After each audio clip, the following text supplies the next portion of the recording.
Hola, ¿cómo están? Bienvenidos a otro segmento de SCH, Sociedad, Cultura e Historia, en Orilla y Media TV, la cual pueden encontrar en las redes como YouTube, Instagram, Face. Como pudieron observar, leer en el título, artículo 14 bis, piedra fundamental de los trabajadores, de las trabajadoras de la República Argentina. Quédese porque dentro de la información hay algunas sorpresas, se lo aseguro.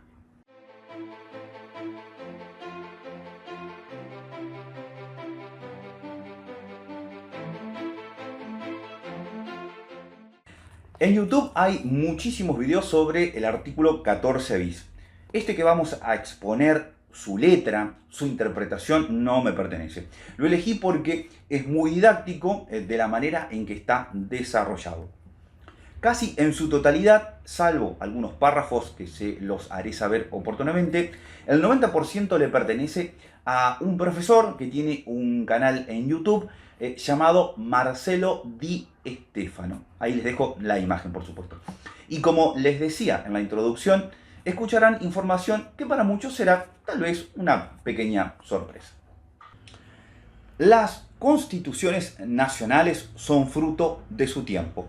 No existe un país en el cual la constitución nacional es tan progresista que no tiene en desarrollo, que no tiene en cuenta el desarrollo jurídico que se da en el conjunto de la sociedad. La globalización no es algo nuevo que llegó a los 90, lo descubrimos a los 90. La globalización del pensamiento surgió mucho antes y nuestra constitución es hija del constitucionalismo clásico. Es hija de las ideas del contractualismo social, es hija de las ideas de la Revolución Francesa y es hija también de la reforma de organización de la Constitución norteamericana, que de alguna manera la inspiró. En ese sentido, se habla que es una constitución, la de 1853, una constitución clásica, una constitución liberal, pero no en los términos que se utiliza liberal actualmente, sino el término liberal tenía que ver con esta idea de fortalecer los derechos de los ciudadanos, las personas, por sobre los derechos del Estado. Acuérdense que estas constituciones vinieron justamente a desplazar el poder autoritario, vinieron a desplazar el absolutismo, el poder del monarca. Pero nuestra Constitución de 1853, con relación al trabajo, apenas estableció la protección a trabajar y la protección a desarrollar una industria lícita. Vale decir que el Estado no intervenga en esos procesos. Después de 1853, a partir del año 1900-1910, empezó a surgir otra corriente ideológica, filosófica, que es el constitucionalismo social, el avance del pensamiento de las ideas. También lo que se planteó en el fracaso de las ideas políticas que terminaron con la Primera Guerra Mundial y que nos van a poner en la fragilidad de la Primera y la Segunda Guerra Mundial. Empieza a plantear que el rol del Estado debía ser otro, que el rol del Estado no debía ser solo abstenerse de actuar, sino que tenía que actuar, tenía que garantizar esos derechos, tenía que garantizar, en este caso, el derecho a trabajar, el derecho a la seguridad social, el derecho al acceso a una vivienda digna, el derecho a la justicia social. Se planteaba un desarrollo equitativo, un desarrollo social, y ese constitucionalismo se expresó como primeras expresiones en la Constitución Mexicana de 1917, que es la constitución que surgió de la Revolución Mexicana. En la Constitución de Weimar, que es la Constitución alemana, previa, por supuesto, a lo que va a ser después el desarrollo del nacionalsocialismo. La creación de la Organización Internacional del Trabajo, OIT, que data de 1919. Recordemos también que ya hicimos la lectura del primer tomo, bueno, el segundo, pero el primer tomo del Estado de la Clase Obrera en el interior de la República, realizada por Vialet Macé en 1904, a pedido del Gobierno Nacional, el cual se enmarca precisamente en estos tiempos del constitucionalismo social. el cual fueron innumerables los cambios que se enviaron para que se promulguen en leyes de protección a los trabajadores. Pero solo se iba a aprobar una sola, la de las 8 horas de trabajo. El resto quedó sin efecto. Una especie de ley ómnibus de los trabajadores. Por supuesto, no el mamarracho de diciembre de 2023. Imagínense ustedes quiénes pusieron el grito en el cielo en 1904. Sí, los de siempre. Es decir, aquellos que esta cuestión de el capitalismo, el esclavismo, es decir, aquello que solo quiere engordar a sus bolsillos a cambio del lomo de los trabajadores. Continuamos. Estamos hablando entre 1915 y 1925, el surgimiento de esta corriente que plantea que los estados no solo debían ser gendarmes, no solo debían frenar el accionar del Estado para garantizar que los ciudadanos tengan condiciones de libertad, sino que el Estado también tenía que ser un generador de políticas públicas, de condiciones para que se dé un proceso de desarrollo social inclusivo. El constitucionalismo social se desarrolló fuertemente en la Europa occidental, una Europa occidental complicada, conflictuada, que iba a terminar luego en la Segunda Guerra Mundial. Se desarrolló a partir de la Organización Internacional del Trabajo, OIT, en esta idea de que el trabajo no es una mercancía. La única garantía que tenemos para una paz duradera es construir un Estado que garantice la justicia social de todos. Esas eran las ideas del constitucionalismo social. También ese constitucionalismo social llegó a nuestro país. Por supuesto que nuestro país, siempre turbulento para esas épocas también, épocas de vaivenes, el golpe de Estado del 6 de septiembre de 1930 a Hipólito Yrigoyen. Iniciamos una serie de gobiernos, entre gobiernos que eran fraudulentos, que suponían elecciones, y luego empezó la serie de golpes de Estado. Pero en el medio también tuvimos que ese constitucionalismo social empezó a tomar cuerpo en nuestro pensamiento ideológico. La recepción del constitucionalismo social en la Argentina se da en dos momentos. Un momento frustrado y un momento posterior donde se consolida. El momento frustrado tiene que ver con la reforma constitucional que Perón llevó adelante en 1949. Dejó de lado la Constitución de 1953 y se reemplazó por una nueva Constitución en 1949, que incorporó muchos de los elementos del constitucionalismo social. Básicamente, los derechos de los trabajadores.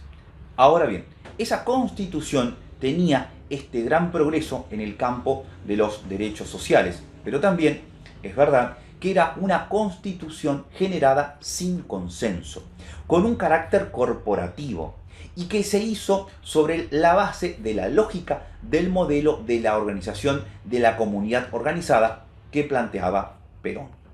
En 1955 viene el sangriento golpe de Estado contra Perón.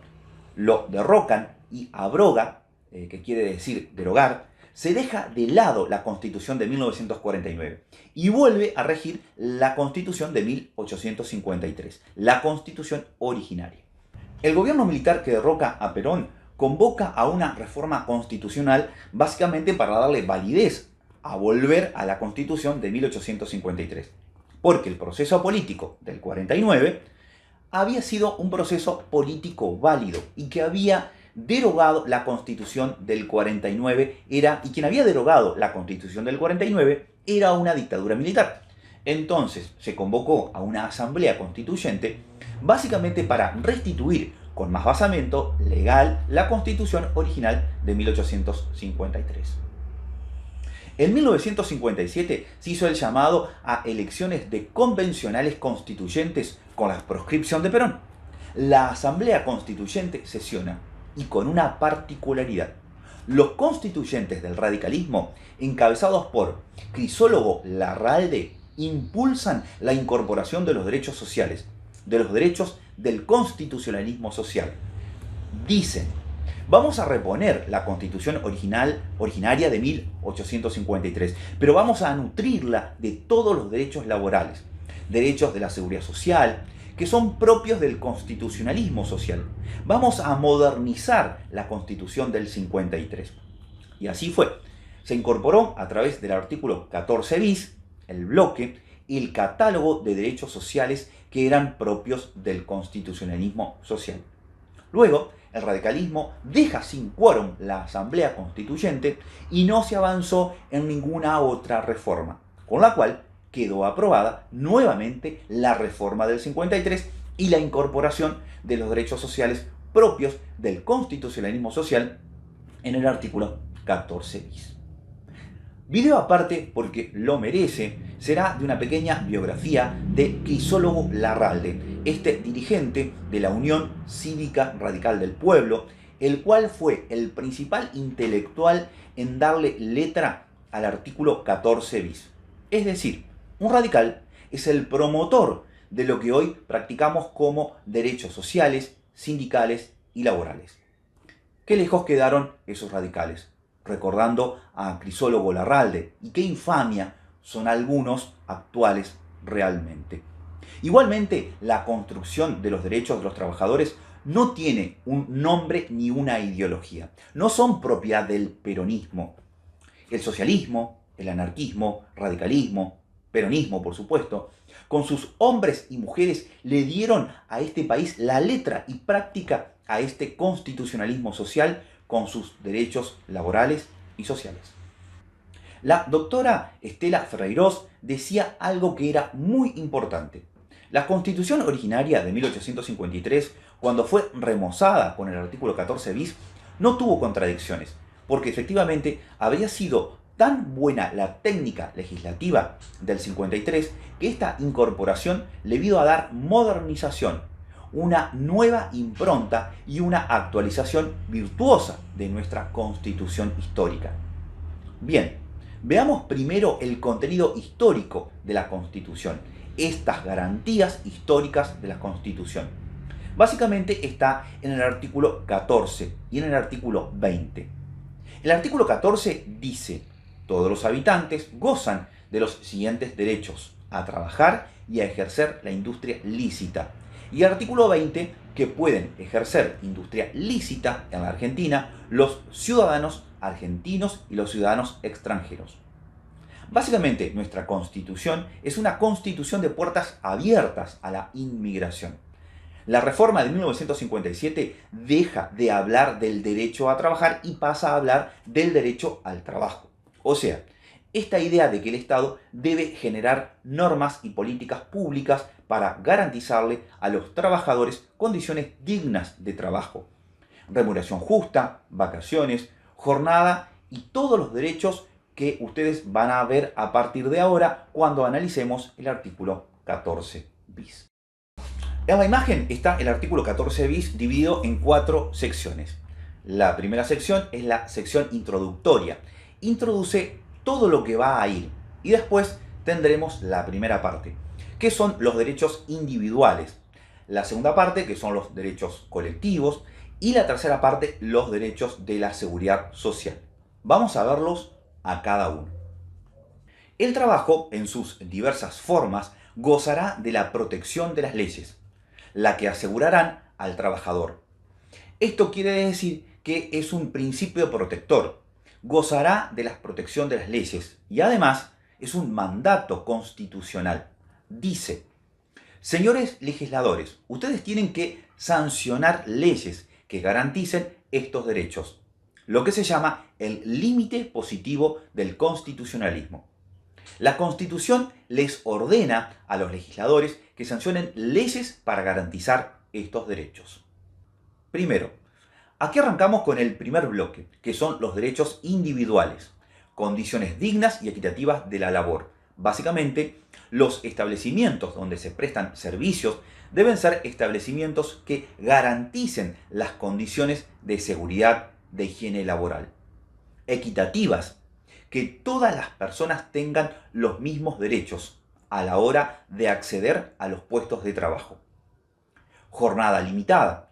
Tenemos la ley número 11.547, que justamente regula y limita la jornada de 8 horas o 48 horas semanales, con sábados inglés, o sea, hasta las 13 horas del sábado y descanso dominical.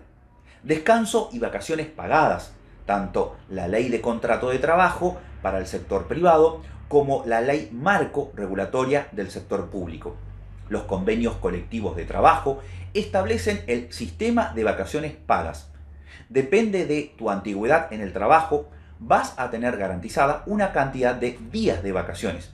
Retribuciones justas. Justas quiere decir para la OIT. Retribuciones que alcancen para vivir con dignidad para el trabajador y su familia. Salario mínimo, vital y móvil. Se establece un salario mínimo para todos los trabajos, para que a partir de ahí para arriba, en la negociación colectiva, se establezcan mejores condiciones. Igual remuneración por igual tarea, para que no haya discriminación. Por supuesto que puede haber dos personas que trabajen, que tengan la misma tarea, que tengan distinta remuneración, porque tal vez uno tiene más antigüedad que la otra. Uno tiene un título que el otro no tiene. El principio ideológico es igual remuneración por igual tarea, para evitar cualquier tipo de discriminación. Participación en las ganancias de las empresas con control de la producción y colaboración en la dirección.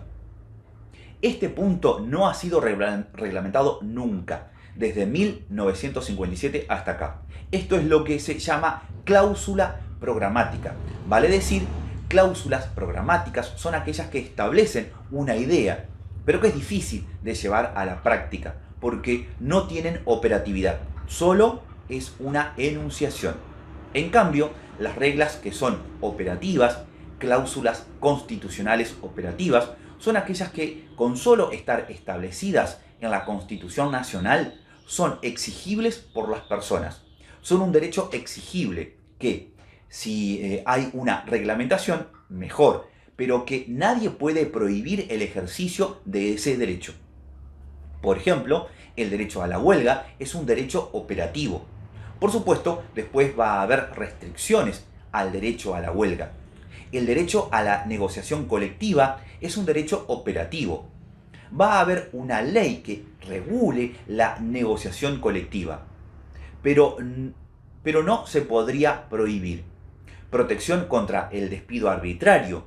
En la Argentina hay un sistema tarifado que, en el caso de que se produzca el despido, se puede despedir a las personas sin invocar causa, pero va a haber que pagarle una indemnización.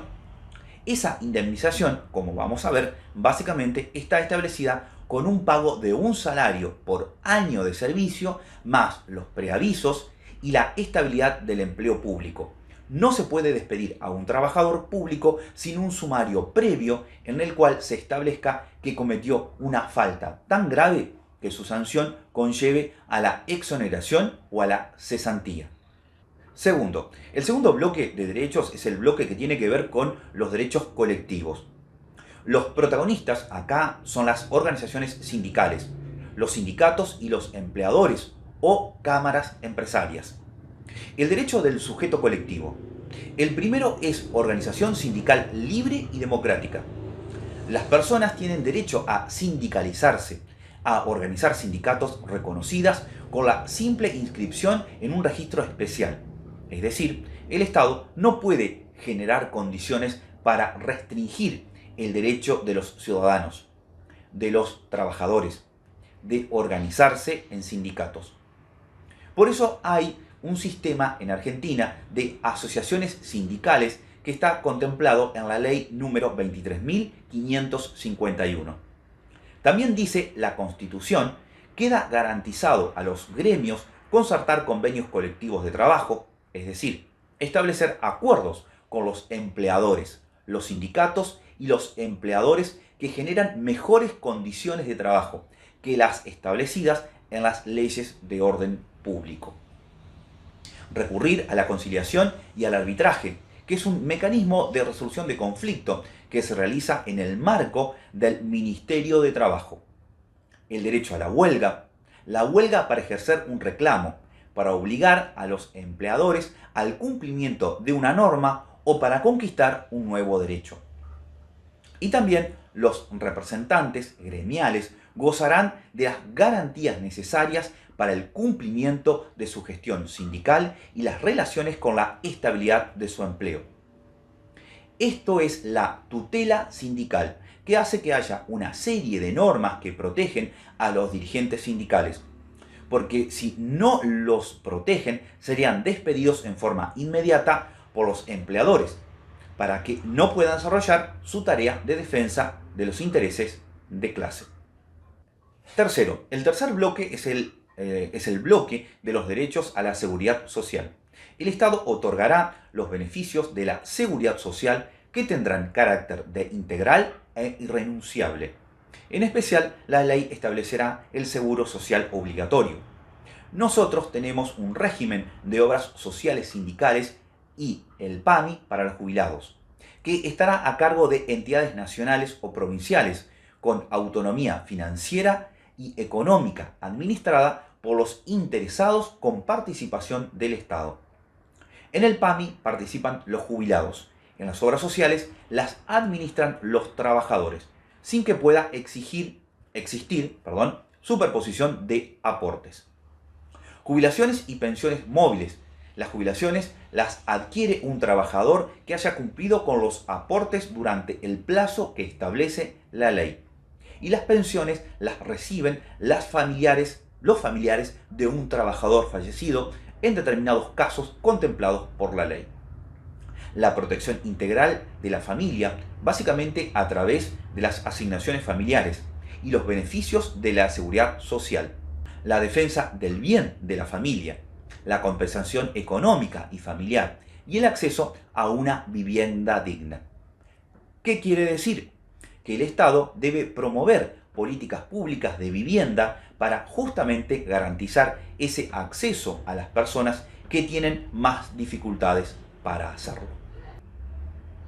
Hemos visto entonces el artículo 14 bis, que es la inserción del constitucionalismo social, la modernización de nuestra Constitución de 1853, que era una constitución clásica, liberal, con el derecho a trabajar del artículo 14 y a la industria lícita del artículo 20 y la reforma en 1957, artículo 14 bis, con la impronta del constitucionalismo social. En el canal donde casualmente yo saqué este video es más extenso, porque incluso después este profesor lo que hace es estudiar lo que fueron las futuras reformas, incluso la de la década 90. Pero llegamos hasta acá porque me parece que es el núcleo fundamental que todo trabajador, que toda trabajadora pública o privada debe conocer. Muchas gracias y nos vemos en el próximo video.